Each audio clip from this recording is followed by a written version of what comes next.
Se nem as coisas que eu compro são verdadeiras, por que que eu tenho que ser? Abandono familiar, muito grito, procedimentos estéticos extremamente duvidosos. E é claro, o bom e velho desrespeito editorial com um legado gigantesco, que é o que não pode faltar na Mulher Maravilha, né, gente? Vambora. Vamos terminar hoje de apresentar as 3 cisnes de prata e continuar ali os nossos vídeos de apresentação dos vilões da Mulher Maravilha. Tem uma playlist gigantesca aqui, caso você queira acompanhar. Não é tão gigantesca quanto eu gostaria que fosse, acho que tem 11 vídeos, poderia ser maior, mas né, a vagabunda aqui não grava, né? Tem preguiça pra cacete. Desculpa, perdão.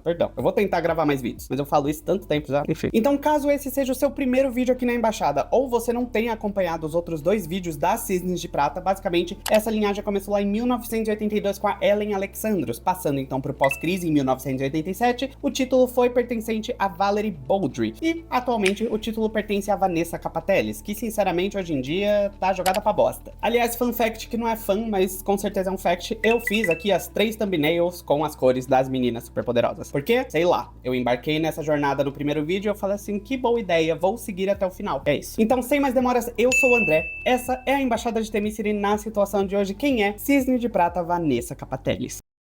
A Vanessa é bem diferente das outras Cisnes de Prata. Ela não foi pensada originalmente para ser uma vilã, mas sim uma espécie de irmã mais nova da Diana no mundo do patriarcado. Ela foi criada por Greg Potter e por George Pérez lá em 1987, aparecendo pela primeira vez na edição número 3 de Mulher Maravilha do pós-crise. E o que acontece? Assim que a Mulher Maravilha saiu de Themyscira, ela foi guiada por Hermes até chegar a Julia Capateles, que no caso é a mãe da Vanessa. A Julia seria ali uma grande ajudante da Diana para poder derrotar o Ares, que era ali o grande vilão dessa primeira saga da Mulher Maravilha. E como a Julia decidiu acolher a Diana, elas foram morar juntas. À primeira vista, a Vanessa até gostou da Diana, mas aí começou a ficar com inveja. Simplesmente porque a Mulher Maravilha é uma mulher muito bonita, e a Vanessa começou a rivalizar com ela na própria mente, já que os meninos, também passando pela puberdade igual ela, tinham ali um interesse bem grande na Mulher Maravilha. E a Vanessa gostava de ser o centro das atenções. Inclusive, ela era bem tóxica, bem tóxica. Mas a gente aprende a amar. E é claro que como a Vanessa e a Diana estão vivendo ali sob o mesmo teto, elas acabam desenvolvendo essa afinidade meio de irmã mais velha, a irmã mais nova. Eu não vou focar nessa jornada da Vanessa como ajudante da Mulher Maravilha, ou como membro do núcleo civil dela. Eu vou deixar isso pra um vídeo só da Vanessa, ou um vídeo só da Julia. Eu vou focar aqui mais na parte onde ela se torna, de fato, a vilã da Mulher Maravilha. No final da run do William Messner Lobbs, a Vanessa já tava meio sumida, mas ela foi sumir de fato ali na fase do John Byrne, em 1995. Simplesmente porque a Diana se mudou de Boston, que era onde as Capateles viviam,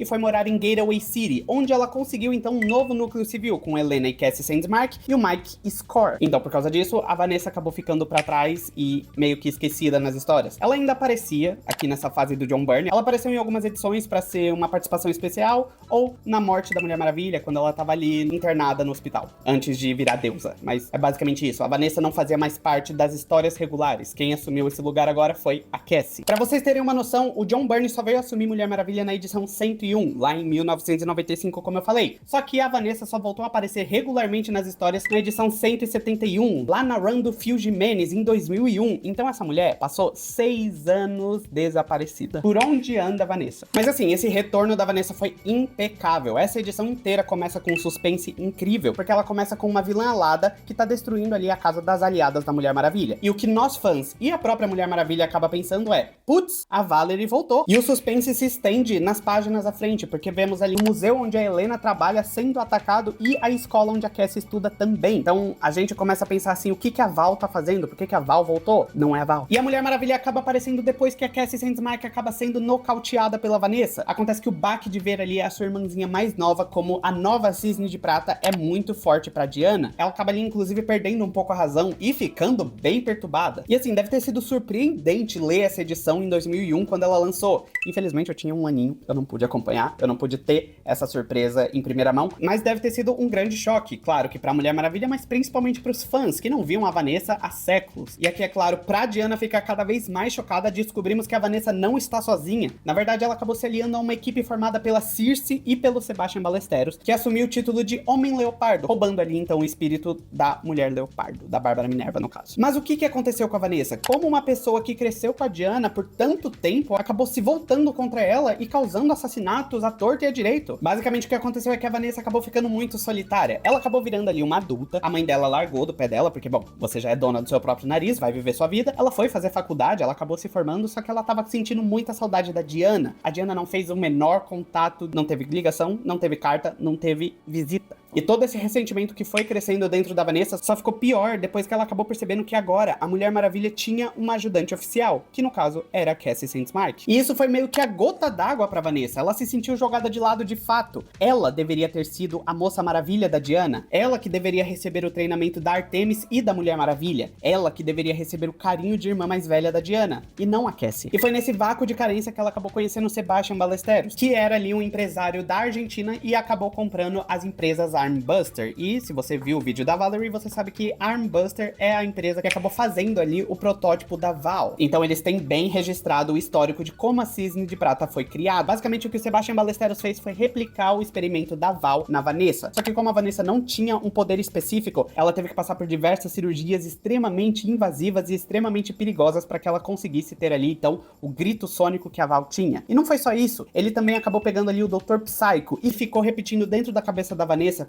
todos os traumas do abandono que ela tinha da Mulher Maravilha. Bom, em questão de poderes e aprimoramentos, ela tá acima da Ellen Alexandros, mas eu ainda acho que o grito dela tá abaixo do da Valerie. Pelo menos o que foi mostrado até então, a Valerie destruiu um bairro inteiro e a Vanessa não demonstrou ter feito a mesma coisa, ela não demonstrou ter a mesma potência. Mas agora ela ganhou uma armadura tecnológica extremamente bela, unhas afiadas e a capacidade de controlar pássaros, que parece ser um poder bem inútil, mas foi um grande problema pra Cassie, 2 vezes. De toda forma, essa aparição da Vanessa só foi pra mostrar que agora a Mulher Maravilha teria uma nova vilã, já que no final dessa edição ela foge junto com a Circe e o Homem-Leopardo, deixando a Diana completamente biluteteia das ideias ali, porque como eu falei, ela acabou ficando em choque descobrindo que a irmã mais nova dela tinha se tornado uma vilã, e a culpada aparentemente era ela própria. Mas na edição seguinte já estamos no evento Mundos em Guerra, que também foi feito pelo Phil Jimenez, então imagina como é que tá a cabeça da Diana. Ela acabou de perder a irmã mais nova, que vai sofrer ainda mais, e a Diana vai acompanhar todo o sofrimento dela, e ela também perdeu a mãe, perdeu a terra natal, tava só o pó da rabiola, e 2 anos pra frente ela também perderia a dona. Então assim, como já disse uma pensadora contemporânea, Ana, pelo menos as HQs eram boas, a maioria das vezes. Enfim. E assim que a poeira da guerra baixou, começou a saga A Bruxa e a Guerreira, onde a Circe lançou todas as vilãs contra todas as heroínas em Nova York. Mas esse confronto delas aqui é completamente rápido, não tem de fato um showdown entre a Diana e a Vanessa, pelo menos não por enquanto. De toda forma, ela acaba parando ali a luta com a Vanessa e vai lutar direto com o Superman, onde ela acaba conseguindo quebrar ali o controle na mente dele e trazer ele de volta a si. Eu recomendo muito que vocês leiam a fase do Phil Jimenez, porque é incrível. Eu sei que tem algumas pessoas que não gostam, eu sinceramente não sei dizer o porquê, mas eu acho essa saga dele tão boa. Eu acho toda a run do Phil Jimenez muito gostosinha de ler. Ela abraçando o Superman, salvando ele. Incrível! Isso é Mulher Maravilha, isso aqui é o suco da Diana. Enfim, surtei, vambora. De toda forma, no final da saga da Bruxa e da Guerreira, os vilões são derrotados e a família Addams, formada então por uma bruxa, uma periquita de prata e um gatinho extremamente musculoso, acabam fugindo e, eventualmente, eles não vão aparecer juntos de novo. Vamos só seguir. De toda forma, a Vanessa tá sumida, mas ela volta a aparecer 10 edições pra frente, que é o tempo mais ou menos que elas demoram pra poder saber o paradeiro dela. Aqui, ela está na Argentina e descobrimos algumas novas coisas. A primeira delas é que ela tá passando por outros experimentos pra aprimorar os seus poderes como Cisne de Prata. A segunda coisa que descobrimos é que a Bárbara Minerva acabou contratando o Homem-Ângulo ali pra que ele ajudasse num plano de vingança contra Sebastian Ballesteros, já que, como eu falei, ele roubou o espírito da Mulher Leopardo da Bárbara Minerva, né? Então ela quer vingança matando ele. Que adorar. Então o plano da Dona, da Diana e da Cassie é irem até a Argentina, salvarem a Vanessa e impedirem que a Bárbara Minerva acabe matando o Sebastian Ballesteros. A divisão aqui das três foi bem estratégia. A Cassie foi a que saiu ali no tete a tete contra a Vanessa. A Mulher Maravilha foi ali separar a briga de gatinhos entre a Bárbara Minerva e o Sebastian Ballesteros. E a Dona acabou invadindo a empresa e encontrando o Dr. Psycho e saindo ali no mano a mano com ele, com a ajuda do Homem-Ângulo, inclusive. Mas eu vou focar aqui mesmo na luta da Cassie com a Vanessa, que não é lá uma grande luta, já que a edição tá dividindo a atenção entre as três personagens, mas ainda assim, a Cassie mostra mais uma vez o porquê que ela é a melhor Moça Maravilha. Essa mulher não tem papas na língua. Eu te amo, Cassie! Aquela manda real na lata da Vanessa. Se você queria tanto ser a Moça Maravilha, bastava ter tido peito pra pedir, porque eu não pedi permissão nenhuma, não. Que de fato é verdade, ela por conta própria vestiu ali as sandálias de Hermes e a manopla de Atlas pela primeira vez, colocando aquela peruca horrorosa e se tornando ali a Moça Maravilha da Diana. E mais pra frente, ela ainda teve peito pra ir direto a Zeus pedir poderes pra ele. E ela nem sabia que ele era o pai dela, naquela época. De toda forma, apesar da Cassie ter causado danos na Vanessa, ela ainda consegue subjugar a Moça Maravilha, só que a Vanessa acaba sendo derrotada pela Mulher Maravilha com um socão. Ela simplesmente já tá de saco cheio. Chega de vitimismo, Vanessa Brito, chega! E aqui então com o muquetão que a Diana acaba desacordando a Vanessa e, em tese, ela seria levada pra ser tratada. Era pra ela receber o tratamento médico e tá internada e ter se reabilitado, mas ela tá ali de novo sendo cobaia de experimentos de Sebastian Ballesteros. Dessa vez,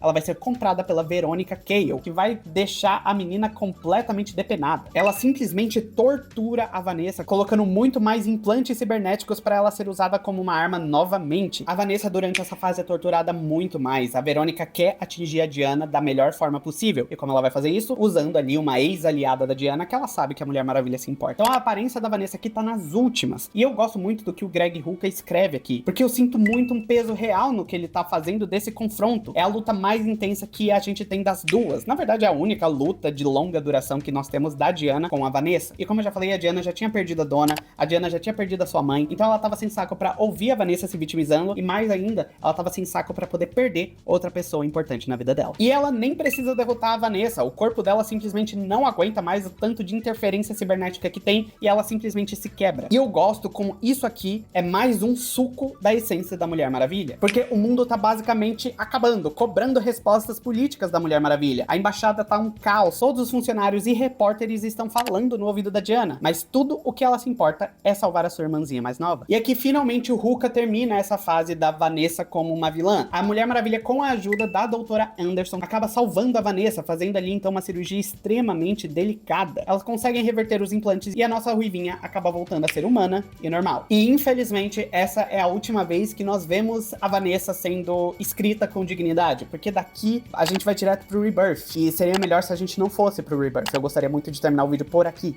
mas infelizmente a Vanessa continua aparecendo. Eu sei que eu falo isso todo vídeo de vilão, mas ainda assim eu preciso deixar claro aqui. Em 2011 nós tivemos então ali os Novos 52, que fez um reboot nas histórias da Mulher Maravilha, começando tudo de novo do zero, e apagando todo o núcleo da Diana que tinha sido construído desde 1987 até 2010. E a Vanessa só voltou a aparecer em 2018, na fase do Rebirth, que eles tentaram reverter algumas coisas que aconteceram ali nos Novos 52, algumas coisas deram certo, outras não, enfim. A Vanessa voltou a aparecer e ela foi uma das coisas que não deu certo. Nessa primeira aparição da Vanessa, ela é uma civil ferida em um ataque do supervilão Major Desastre, que não é nem um vilão da Mulher Maravilha, mas enfim. Uma parede caiu em cima da Vanessa e acabou danificando a sua coluna. A Diana acompanhou ela na recuperação, fazendo visitas frequentes ao hospital. O problema é que a Vanessa acabou desenvolvendo ali um apego emocional muito grande na Mulher Maravilha. Basicamente ela virou uma stalker extremamente obsessiva com a presença da Diana, e ela não conseguiu mais levantar, até que apareceram com uma ideia de nanites. Esses nanites faziam com que a Vanessa usasse o seu pensamento para poder voltar a se mover. Só que aí a Diana começou a parar de visitar a Vanessa. Ela é uma heroína extremamente ocupada, e nessa época tava acontecendo cada pataquada. A Mulher Maravilha tava dividindo a casa com o Jason, que era o irmão gêmeo dela. Ela também tava ali com os problemas do Darkseid voltando à vida. Nossa, que fase ruim. Ah, que fase ruim. E logo em seguida, então, a mãe da Vanessa acabou morrendo, e a menina acabou ficando sozinha e ressentida. E eu, sinceramente, não consigo ver como isso aqui faz sentido, mas tudo bem. E como os nanites eram movidos pelo pensamento e o ressentimento da Vanessa, eles acabaram criando uma armadura de metal que se manifestou fisicamente, adicionando também asas e o grito sônico pra nossa vilã. E dessa forma, ela consegue sair ali no palco a Diana, por puro ciúme, chegando até a atacar o Jason, de novo o irmão gêmeo da Diana, que já foi descontinuado. Enfim, a Diana consegue derrotar a Vanessa, é uma cena extremamente bonita dela saindo ali da água com a menina no colo. Ela leva a Vanessa para novos médicos, só que no final das contas a gente descobre que é só o Dr. Psycho disfarçado.